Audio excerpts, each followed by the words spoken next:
자, 탄소강이랑 스테인리스강 얼핏 보면 뭐 둘 다 그냥 쇠잖아요. 근데 이 둘을 하나로 붙이는 건, 와, 이건 차원이 다른 얘기입니다. 그냥 대충 용접하면 되는 게 아니에요.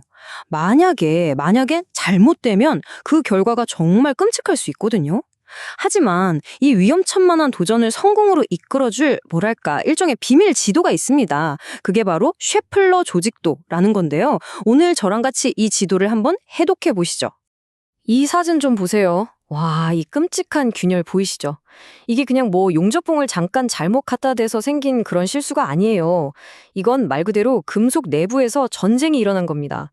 서로 완전히 다른 두 성줄이 꽝 하고 부딪히면서 만들어낸 그야말로 야금학적 재앙인 거죠.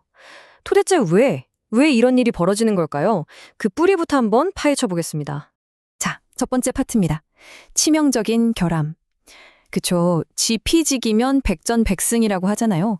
우리를 실패하게 만드는 그 적이 대체 누군지 그 정체부터 확실하게 알아보겠습니다. 오늘 이야기의 빌런, 바로 마르텐사이트입니다. 이 녀석이 참 웃긴 게요. 강철을 엄청나게 단단하게 만들어요. 근데 그게 다가 아니에요. 너무 단단하게 만들어서 마치 유리처럼 쨍 하고 깨지기 쉽게 만들어버립니다.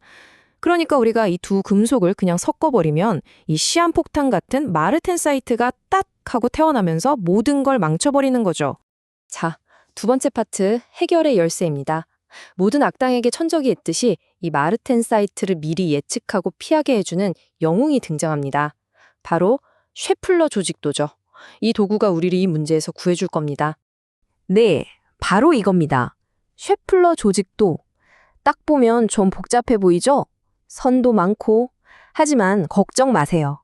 이건 사실 용접의 미래를 보여주는 일종의 예측 지도라고 생각하시면 돼요.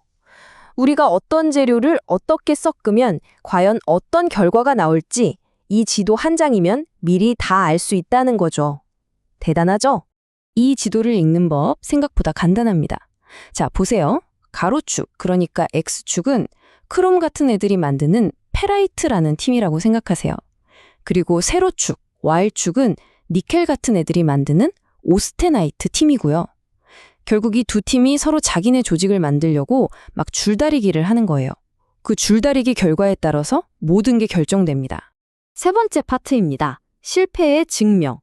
이제 이 지도를 가지고 왜 아무 생각 없이 이 둘을 용접하면 실패가 뭐랄까 거의 수학 공식처럼 정해져 있는지 제가 직접 보여드릴게요.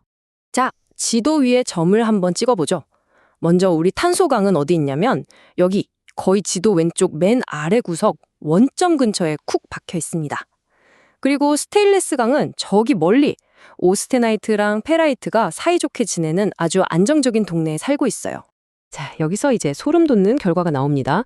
만약에 우리가 아무 대책 없이 이 둘을 그냥 반반씩 녹여서 섞는다? 그럼 그 결과물이 어디로 가냐면 보세요, 저기 A 지점. 정확하게 우리가 그토록 피하고 싶었던 바로 그 마르텐사이트, 그 위험구역 한가운데로 뚝 떨어집니다.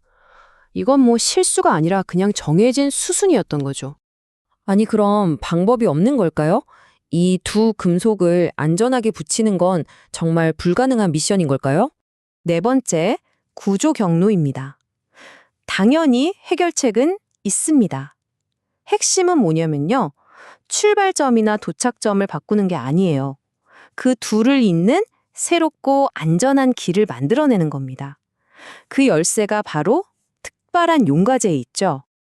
그 해결사가 바로 D309 같은 고합금 용과제입니다. 이름에서 느낌이 오죠. 기존 금속들보다 크롬이나 니켈 같은 성분들을 훨씬 더 빵빵하게 가지고 있는 뭐랄까 스페셜한 재료인 거죠. 바로 이 녀석이 게임의 판도를 완전히 바꿔놓습니다. 다시 지도를 한번 보실까요? 자, D309를 딱 추가하니까 어때요? 두 금속의 중간 지점에서 저기 D309 쪽으로 새로운 선이 쭉 그어지죠. 이게 바로 구조선입니다. 마르텐사이트라는 위험한 늪을 안전하게 건너갈 수 있는 다리, 즉 탈출 경로를 만들어주는 거예요. 근데 여기서 끝이 아닙니다. 아주 중요한 변수가 하나 더 있어요. 바로 희석이라는 개념인데요. 이게 뭐냐면 마치 진한 에스프레소에 물을 얼마나 타느냐에 따라 아메리카노 맛이 달라지잖아요. 그거랑 똑같아요. 용접할 때 양쪽에 원래 금속이 얼마나 녹아서 섞이느냐, 이 희석률에 따라서 최종 결과물의 위치가 아까 그 구조선 위에서 왔다 갔다 하는 겁니다. 그래서 진짜 핵심은 뭐냐?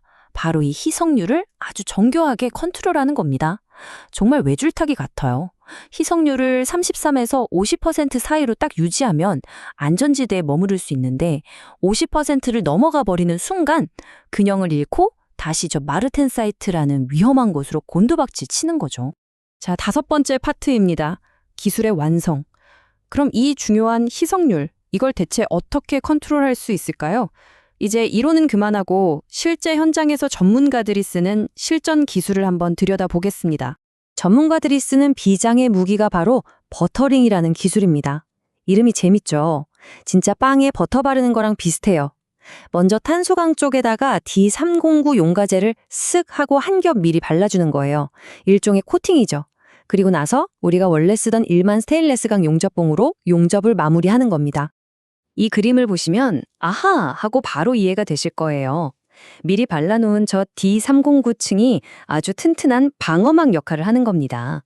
그래서 탄소강 성분이 최종 용접부로 막 섞여 들어오려는 걸 원천봉쇄해버리는 거죠. 와, 진짜 똑똑한 방법 아닌가요? 자, 마지막 6번째 파트입니다. 궁극의 균형. 이제 진짜 거의 다 왔어요.